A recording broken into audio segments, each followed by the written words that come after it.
In this first video, I want to explain what HTML is and how we're going to build an HTML page. So the first thing I want you to do is you can just follow along, or you can go to my presentation for some notes on this topic, and I'll show you where that is. If you click on the presentation, launch the presentation, and navigate to slide 38, that's where I start the web development topic. So I first start with 3 different programming languages that we use in web development. The first one is HTML, Hypertext Markup Language, and really what HTML is used for is describing the structure of the content of your pages. So you can have many different things on a page. Each of these different things is called an element. HTML provides us a way for us to identify each element. And then after you've identified that element, your browser then takes your HTML page and can launch it and display it in the way that you intended. So hypertext refers to the fact that it is linkable, so you can link to other web pages or other areas within the same page. Markup refers to the fact that it is a language where you have some text or some elements that you then mark up to identify what each of those elements are. So think about it this way. If you were to write a paper, say for example for an English class, the content of your paper is what you wrote. That's really the heart of the material, right? And then you turn it into your instructor and they write their notes all over it. They give you grades, etc. It's all written all over. That's the markup.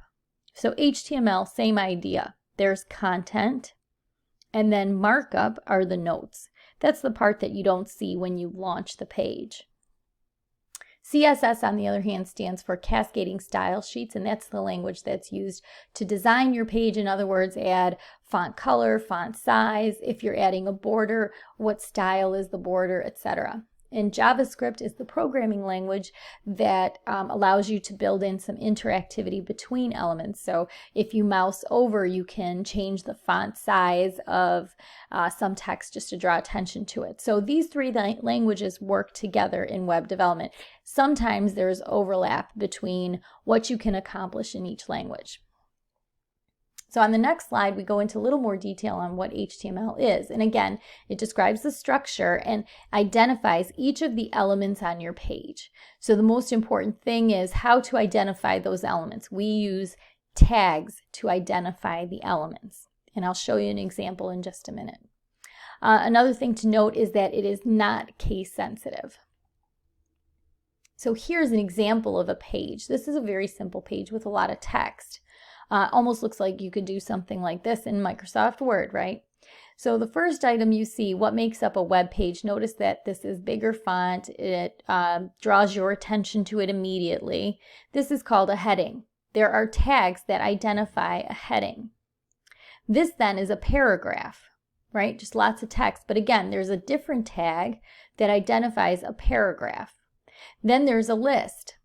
And again, different type of tag that you would use to identify your list, and then back to a paragraph. So again, you would surround this with the paragraph tags. Now, the browser then uses those tags, that HTML, to then launch this page and display it the way you want it. So let me show you what the actual code would look like. What does a tag actually look like? So here, I have some notes on that. So start here with where my notes on tags. Tags use angle brackets around a title. So a tag name is a word or letter that represents what the element on the page is, and these are part of the language. So some of this just requires some memorization on your part. There's an open tag before your text begins. Then there's a close tag at the end. The close tag has a / before the tag name. So in this example right here, this would be a tag name, open. This is a tag name, close. Notice the /.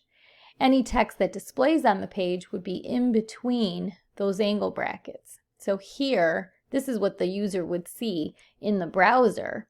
These are the HTML markups. Okay, so here's an example of an HTML page. This is a tag right here for a heading. Notice it's H1. Headings are unique in that you can have up to 6 different types of headings. So you'd have H1 or an H2 all the way to 6, H6. So notice that you have the open angle bracket and the close angle bracket. Then at the end, you have an open angle bracket, close angle bracket, / to indicate this is a closing tag. This is the text here. This is a heading that would appear on the web page.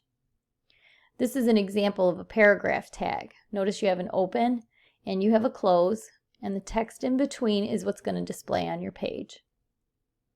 Now, the body tag, the title tag, the HTML tag, these all have a purpose, and I will go through each of these in the next video so you can see how they work together.